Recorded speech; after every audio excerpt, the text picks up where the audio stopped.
Media మిత్రులకు అందరికీ పేరు పేరున నమస్కారం.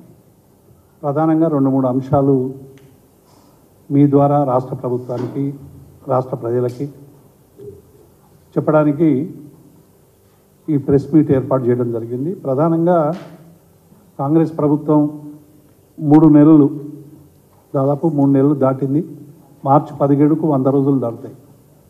ఈ 100 రోజులకు సంబంధించి 6 గ్యారంటీలలో దాదాపు 13 అమలు చేస్తామని చెప్పి ఈ 3 నెలల పాలనలో మాటలు తప్ప ఆచరణలు లేదనేటువంటిది అనేక సందర్భాల్లో రుజువైనటువంటి విషయాన్ని ఈ సందర్భంగా మేము గుర్తు చేస్తూ ఉన్నాం. మేనిఫెస్టో అనేక అంశాలు, మీరు 420 హామీలు, అందులో 6 గ్యారంటీలలో 13 అంశాలు, మిగతా అనేక అంశాలు కూడా అన్ని వర్గాలకి అనేక హామీలు ఇచ్చి అరచేతిలో వైకుంఠం చూపించినటువంటి పరిస్థితి జ్ఞాపకం వస్తూ ఉన్నది. ఎందుకంటే అభయహస్తం అక్కడికి రాని హస్తంగా మారిపోయింది. ఒక్క వర్గానికి కాదు, అన్ని వర్గాలకు సంబంధించినటువంటి ఇచ్చినటువంటి హామీలన్నీ కూడా ఏ ఒక్క హామీ పరిపూర్ణమైనటువంటి పద్ధతిలో అమలు చేసినటువంటి దాఖలాలు లేవు. ఉదాహరణకి ఉద్యోగులకు ఎన్నికలప్పుడు కాంగ్రెస్ పార్టీ మేనిఫెస్టోలో అనేక హామీలు ఇచ్చింది. గతంలో కూడా బీఆర్ఎస్ పార్టీ పక్షాన మేము ప్రభుత్వాన్ని డిమాండ్ చేసిన తర్వాత ఉద్యోగ సంఘాలని గౌరవ ముఖ్యమంత్రి ఆహ్వానించి అనేక సంఘాలని, దాదాపుగా 70-75 సంఘాలని తో మాట్లాడి ఉద్యోగులకు సంబంధించినటువంటి అంశాలన్నీ కూడా పరిష్కరిస్తాం. 11వ తారీఖు నాడు సమావేశం అయింది. 12వ తారీఖు నాడు క్యాబినెట్ సమావేశం ఉంది. ఆ క్యాబినెట్ సమావేశంలో అన్ని సమస్యల్ని కూడా పరిష్కరిస్తామని చెప్పి ఉద్యోగ సంఘాలకు హామీ ఇచ్చినటువంటి విషయాన్ని నేను ఈ సందర్భంగా గుర్తు చేస్తూ ఉన్నాను. కానీ 12వ తారీఖు నాడు క్యాబినెట్ జరిగింది. ఉద్యోగులకు సంబంధించిన ఏ ఒక్క అంశం కూడా క్యాబినెట్లో చర్చకు రాలేదు, పరిష్కారానికి నోచుకోలేదు. సరికదా ఉద్యోగులకు ఇచ్చిన ఏ ఒక్క హామీ కూడా ఈ 3 నెలలలో అమలు చేయలేదు. నేను గతంలో కూడా జ్ఞాపకం చేశాం, మా ప్రభుత్వం అధికారంలోకి రాగానే 3 డిఏలు తక్షణ చెల్లింపు అని చెప్పి ముఖ్యమంత్రి గారు వారి మేనిఫెస్టోలో, కాంగ్రెస్ మేనిఫెస్టోలో చెప్పారు. తక్షణం అంటే దానికి డిక్షనరీలో అర్థమైందో కాంగ్రెస్ ప్రభుత్వం చెప్పాలి. తక్షణం అంటే మేమందరం అర్థం చేసుకున్నది, ప్రభుత్వం అధికారంలోకి రాగానే 3 డిఏలు చెల్లించి ఉద్యోగుల సమస్యల పరిష్కారం కోసం పనిచేస్తుందని మేము ఆశించాం. కానీ గత గౌరవ ముఖ్యమంత్రి కేసీఆర్ గారి నాయకత్వంలో క్యాబినెట్ నిర్ణయం తీసుకొని ఒక డిఏ రిలీజ్ చేయాలని చెప్పి ఎన్నికల కమిషన్ కూడా పంపింది. ఎన్నికల కమిషన్ పంపితే ఎన్నికల కమిషన్ ఆనాడు తిరస్కరించింది. ఆ క్యాబినెట్ డిసిషన్ తీసుకున్నటువంటి ఒక డిఏను కూడా ఇప్పటి వరకు మంజూరు చేయలేదు. సరిగదా మళ్ళీ ఆ తర్వాత కేంద్ర ప్రభుత్వ ఉద్యోగులతో సమానంగా రావాల్సినటువంటి 4 డిఏలు రాష్ట్ర ప్రభుత్వంలో పెండింగ్లో ఉన్నాయి. మేము ఈరోజు డిమాండ్ చేస్తూ ఉన్నాం, ఎన్నికల కోడ్ వస్తూ ఉంది. గతంలో ఉద్యోగులకి ఒక అనుభవం ఉంది. రాష్ట్ర ప్రభుత్వం నిర్ణయం తీసుకున్న ఎన్నికల కమిషన్ దాన్ని తృణీకరించింది. కాబట్టి ఎన్నికల కోడ్లోగా ఉద్యోగులకు సంబంధించినటువంటి కరువు భత్యం రిలీజ్ చేయాలని మేము ఈ సందర్భంగా డిమాండ్ చేస్తూ ఉన్నాం. ఒకవేళ ఈ 2-3 రోజుల్లో ఎన్నికల కోడ్ వస్తుందని పత్రికల్లో వార్తలు వస్తూ ఉన్నాయి. అనేక మంది ప్రముఖ రాజకీయ నాయకులు మాట్లాడుతూ ఉన్నారు. ఎన్నికల కమిషన్ కూడా మరి సూచనలు ఇస్తూ ఉన్నది. కాబట్టి ఇటువంటి సందర్భంలో ఒకవేళ కోడ్ వస్తే మళ్ళీ అన్నీ కూడా మళ్ళీ పోస్ట్పోన్ అయ్యేటువంటి అవకాశం ఉంది. మేలో ఫలితాలంటే జూన్ వరకు కూడా ఉద్యోగుల నోట్లో మట్టి కొట్టేటువంటి ప్రయత్నం మరి చేసేటువంటి అవకాశం ఉంది. కాబట్టి కరువు భత్యాన్ని మరి వెంటనే విడుదల చేయాలని మేము ఈ సందర్భంగా డిమాండ్ చేస్తూ ఉన్నాం. అట్లాగే 1వ తారీఖున జీతాలు ఇస్తున్నామని అదే పనిగా ముఖ్యమంత్రి గారు చెప్తా ఉన్నారు, అలాగే మంత్రులు చెప్తా ఉన్నారు. కానీ ఇప్పటికి కూడా అనేక డిపార్ట్మెంట్ల హెల్త్ మిషన్ కావచ్చు, ఎన్ఆర్ఈజిఎస్ కావచ్చు, మోడల్ స్కూల్కి సంబంధించినటువంటి వాళ్ళు కావచ్చు, చాలామందికి ఇంకా వేతనాలు రాలేదు. కాబట్టి మేము రాష్ట్ర ప్రభుత్వాన్ని విజ్ఞప్తి చేస్తూ ఉన్నాం, కనీసం 1వ తారీఖున వేతనాలు ఇస్తామని మీరు ప్రకటించిన వాటిలో ఆచరణలో అమలు కాకుండా పోతా ఉన్నది. ఈ 1వ తారీఖు వేతనం అనేటువంటిది కొంతమంది ఉద్యోగులకు మాత్రమే పరిమితం అవుతా ఉంది. ఈ పరిమితిని ఎత్తివేసి రాష్ట్ర ప్రభుత్వంలో పనిచేస్తున్న ఉద్యోగులకు, ఉపాధ్యాయులకు, కాంట్రాక్ట్ ఉద్యోగులకి, అవుట్సోర్సింగ్ ఉద్యోగులకి, పార్ట్ టైం ఉద్యోగులకి అందరికీ కూడా వేతనాలు వచ్చే విధంగా మరి ప్రభుత్వం ప్రయత్నం చేయాలని మేము ఈ సందర్భంగా విజ్ఞప్తి చేస్తూ ఉన్నాం. ఎందుకంటే ఇప్పుడు కోడ్ లేదు కాబట్టి ప్రభుత్వం నిర్ణయం తీసుకునేటువంటి అవకాశం ఉంది. మళ్ళీ కోడ్ వస్తే అది అయ్యేది లేదు, పోయేది లేదు. ఉద్యోగులకు ఇచ్చినటువంటి హామీలన్నీ కూడా మరి అయిపోయేటువంటి అవకాశం ఉందనేటువంటి విషయాన్ని మేము ఈ సందర్భంగా గుర్తు చేస్తూ ఉన్నాం. అలాగే మేము ఇదివరకు కూడా గతంలో అనేక సందర్భాల్లో చెప్పాం, 10-15 రోజుల్లో మరి ఉద్యోగులకు సంబంధించిన సమస్యలు పరిష్కరిస్తామన్న ప్రభుత్వం 100 రోజులు దాటుతూ ఉంది. ఈ 100 రోజులకు సంబంధించి మరి చేయాలని చెప్తా ఉన్నాం. అట్లాగే ఈ ఒక్కటి కాదు, ఇవాళ రైతుల పరిస్థితి చూస్తూ ఉంటే చాలా కన్నీళ్ళు వస్తూ ఉన్నాయి. గౌరవ ముఖ్యమంత్రి, ఆనాటి ముఖ్యమంత్రి కేసీఆర్ గారు రైతులను రాజును చేయాలని, రైతులకు సంబంధించినటువంటి సమస్యలు పరిష్కరించాలని, రైతులకు ఏ కష్టం రావద్దని, ఒకవైపు ప్రభుత్వమే రైతుకు ఆసరాగా ఉండాలని, ఒకవైపు రైతు బంధు కావచ్చు, 24 గంటల విద్యుత్ కావచ్చు, రైతులకు అవసరమైనటువంటి అనేక సౌకర్యాలు చేసి ఈ 10 ఏళ్లలో ఎక్కడ కూడా తాగునీటికి కానీ సాగునీటికి కానీ ఇబ్బంది లేకుండా చేసినటువంటి ఘనత బీఆర్ఎస్ పార్టీ. గత 10 ఏళ్లలో ఏనాడు ఒక్కరు కూడా బిందెలు పట్టుకొని కిలోమీటర్ల దూరం తాగునీటికి పోయినటువంటి సందర్భం లేదు. ఒకవైపు పొలాలన్నీ కూడా ఎండిపోతూ ఉన్నాయి. రైతులకు సంబంధించి ఇవాళ కొన్ని జిల్లాల్లో, నల్గొండ జిల్లాలో అయితే చివరికి ఇవాళ వాటర్ ట్యాంకర్ల ద్వారా నీళ్లు తీసుకొచ్చి మళ్ళు తడిపేటువంటి ప్రయత్నం చేస్తూ ఉన్నారు. మొత్తంగా కూడా అవి కూడా ఎందుకు పనికిరానిగా పోయినటువంటి సందర్భంలో మేతకు పెట్టి మరి మొత్తము తన రైతు తన పంటను తానే ధ్వంసం చేసుకునేటువంటి ఒక విషాద సన్నివేశాలు ఇలా తెలంగాణలో కనిపిస్తూ ఉన్నాయి. తెలంగాణలో వ్యవసాయం సంక్షోభం నుండి సంక్షేమం వైపు తెచ్చినటువంటి కేసీఆర్ నాయకత్వంలో ఈ 10 ఏళ్లలో ఎన్నడూ కూడా నీటికి కటకట లేదు. చివరికి ఇలా హైకోర్టు కూడా మరి మనం చూసినాం పత్రికలలో, తాగునీటి కోసం కొడంగల్ సీఎం గారి నియోజకవర్గం, కొడంగల్లో కూడా రైతు మరి తాగునీటి కోసం మరి ఎట్లా తల్లడిల్లుతున్నారో ప్రజానీకం అనేటువంటిది ఇలా మాధ్యమాలలో ఫోటోల్లో కూడా వచ్చింది. ఖమ్మంలో తాగునీటి కోసం ధర్నాలు చేస్తున్నటువంటి సందర్భాన్ని చూశాం. రైతులు మాకు నీళ్ళు ఇవ్వండి అని ప్రభుత్వాన్ని డిమాండ్ చేస్తూ అనేక ప్రాంతాల్లో అడుగుతున్నటువంటి స్థితిని చూస్తూ ఉన్నాం. కాబట్టి ప్రభుత్వం ముందు చూపు లేకుండా కేవలం కేసీఆర్ గారి గత ప్రభుత్వానికి సంబంధించినటువంటి అనేక సంక్షేమ పథకాలని, అభివృద్ధి పథకాలని వాటిలో లోపాలు ఎత్తేటువంటి ప్రయత్నమే చేస్తూ ఉన్నది తప్ప పరిపాలనపై సరైనటువంటి దృష్టి లేదు అనేటువంటి విషయాన్ని మేము ఈ సందర్భంగా గుర్తు చేస్తూ ఉన్నాం. కాబట్టి ఈ నీళ్ళ విషయంలో ప్రభుత్వం సరైనటువంటి చర్య తీసుకోవాలని మేము ఈ సందర్భంగా ప్రభుత్వాన్ని డిమాండ్ చేస్తూ ఉన్నాం.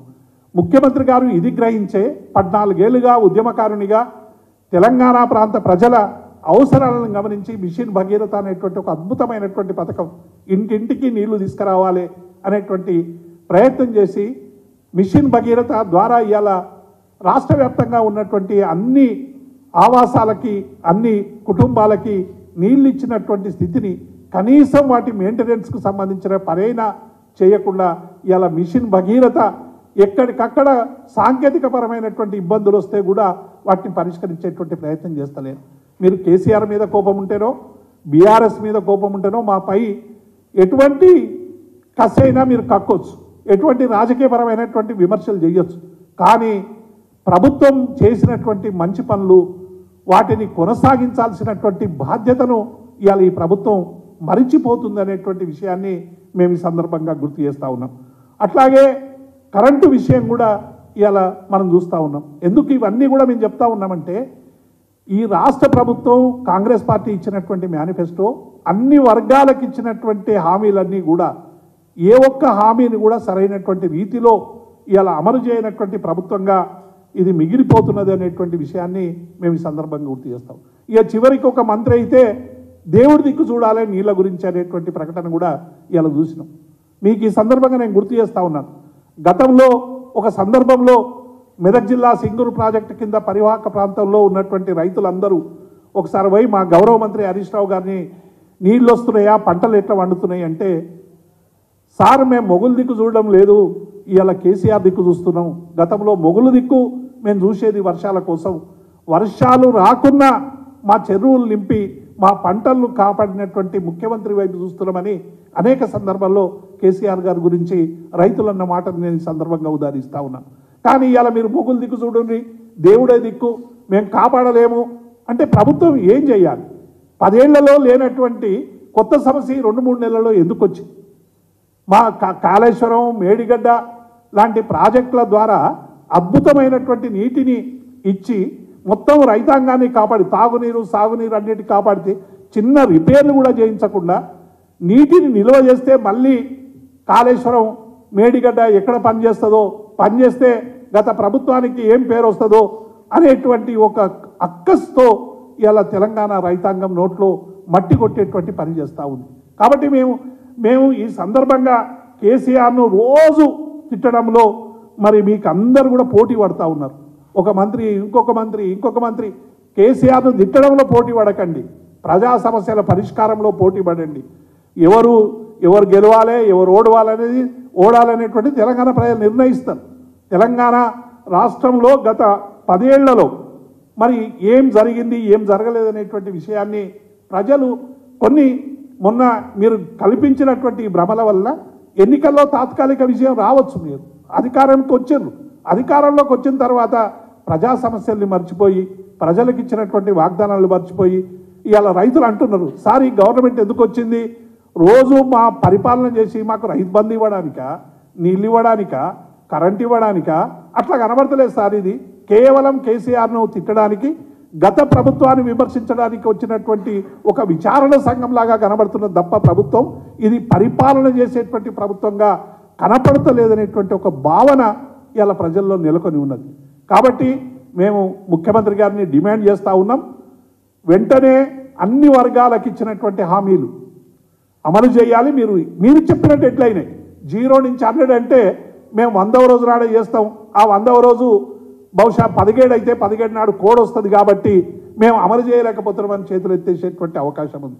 మీ 0 నుంచి 100 వరకు రోజుల వరకు జరుగుతున్నటువంటి ప్రయాణంలో ఏమేమి చేసినాము, మీరు చెప్పిన 13 హామీల్ని అమలు చేయడంతో పాటు మీరు అనేక హామీలు ఇచ్చిండ్రు, అన్ని వర్గాలకు హామీ ఇచ్చిండ్రు. ఈ హామీలన్నీ కూడా అమలు చేయాలని మేము ఈ సందర్భంగా డిమాండ్ చేస్తూ ఉన్నాం. అట్లాగే ఉద్యోగులకు సంబంధించిన డిఏలు ఎన్నికల కోడ్ వచ్చేలోగా రిలీజ్ చేయాలి. అట్లాగే మేము ఉద్యోగ సంఘాలకు అందరికీ కూడా విజ్ఞప్తి చేస్తూ ఉన్నాం, ఉద్యోగ సంఘాల పట్ల బీఆర్ఎస్ పార్టీకి కానీ బీఆర్ఎస్కి కానీ ఒక గౌరవమైనటువంటి మరి వారికి ప్రతి సందర్భంలోనూ కూడా గౌరవం ఇచ్చినటువంటి పార్టీ బీఆర్ఎస్ పార్టీ. 73% ఫిట్మెంట్ని ఈ 10 ఏళ్లలో ముఖ్యమంత్రి గారు ఇచ్చినటువంటి విషయాన్ని మనం మరవద్దు. 5% ఇంటీరియం రిలీఫ్ దేశంలో ఎక్కడ లేని విధంగా ఎప్పుడైనా పీఆర్సీ ఏర్పాటు చేస్తే పీఆర్సీ ఆలస్యమైతే ఇచ్చేటువంటి ఇంటీరియం రిలీఫ్ను గౌరవ ముఖ్యమంత్రి గారు, ఆనాటి ముఖ్యమంత్రి గారు 5% ఇంటీరియం రిలీఫ్ను అప్పుడే ఇచ్చింది.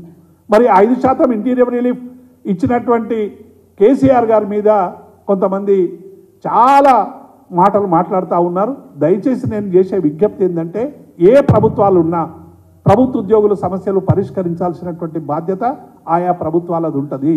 కానీ మీరు గత ప్రభుత్వానికి పేరు చెప్పి మేము ఇవన్నీ ఎగ్గొడతామంటే మాత్రం తెలంగాణ ప్రజలు ఊరుకోరు అనేటువంటి విషయాన్ని మేము హెచ్చరిస్తూ ఉన్నాం. అన్ని వర్గాలు నీటి సమస్యను పరిష్కరించాలి. హైకోర్టు చెప్పిన తర్వాత మీరు బెంగళూరు లాగా హైదరాబాద్ కావద్దని హైకోర్టు చెప్పింది.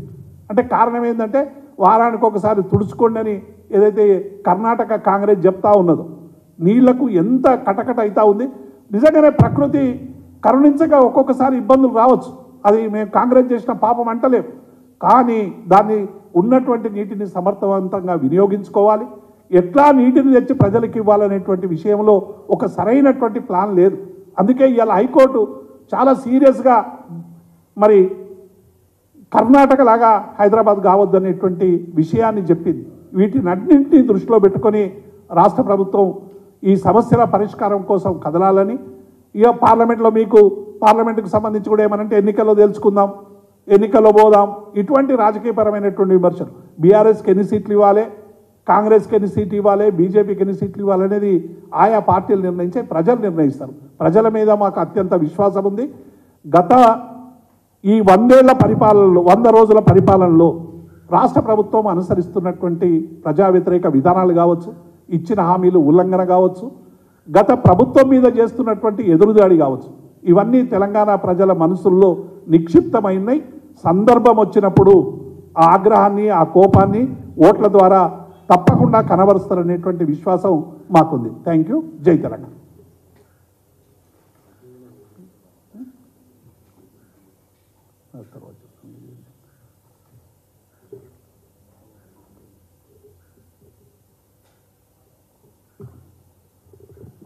తర్వాత ఇంకొకటి కూడా మా దృష్టికి వచ్చింది. ఉద్యోగ సంఘాల వ్యవహారాలలో కూడా ప్రభుత్వ జోక్యం ఎక్కువైపోయింది అనేటువంటి విషయం కూడా చాలామంది మాకు చెప్తా ఉన్నారు. ఏ ప్రభుత్వం ఉన్నా ఆ ప్రభుత్వానికి సంబంధించిన సంక్షేమ పథకాలు, అభివృద్ధి పథకాలు ప్రజల వద్దకు తీసుకుపోయి నిష్పక్షపాతంగా ఉండాల్సినటువంటి ఉద్యోగ సంఘాలు. అంతే తప్ప తెలంగాణ ఉద్యమానికి ఉద్యోగులకి ఒక పేగుబంధం ఉంది. ఎందుకంటే ఉద్యమంలో 14 ఏళ్ళు కేసీఆర్ గారితో తెలంగాణ రాష్ట్ర సాధన కోసం అందరం కూడా ఉద్యోగ ఉపాధ్యాయ సంఘాలు పనిచేసినాం కాబట్టే కేసీఆర్ గారితో అనుబంధం ఏర్పడి ప్రభుత్వం వచ్చిన తర్వాత కూడా రేయింబవళ్ళు కష్టపడి ఈ రాష్ట్ర ప్రజలకు అవసరమైనటువంటి సేవ చేయాలని ఉద్యోగ సంఘాలన్నీ కూడా భావించాయి. కానీ అటువంటి ఉద్యోగ సంఘాలని ఒక రాజకీయ సంఘాలుగా పదే దుష్ప్రచారం చేసి అందులో మీరు ఫలానా పార్టీ అని రకరకాలుగా ముద్రలు వేసి వాళ్ళని ఎలిమినేట్ చేసేటువంటి ప్రయత్నం చేస్తూ ఉన్నారు. ఉద్యోగ సంఘాల్లో చీలిక తెచ్చేటువంటి ప్రయత్నం చేస్తూ ఉన్నారు. కాబట్టి ఇవన్నీ కూడా అందరూ గమనిస్తూ ఉన్నారు. సరైనటువంటి టైంలో సరైనటువంటి జవాబు అందరం చెప్పేటువంటి అవకాశం ఉంటుంది. కాబట్టి మితిమీరిన జోక్యం చేసుకోవద్దని నేను ప్రభుత్వాన్ని విజ్ఞప్తి చేస్తూ ఉన్నాను. Thank you.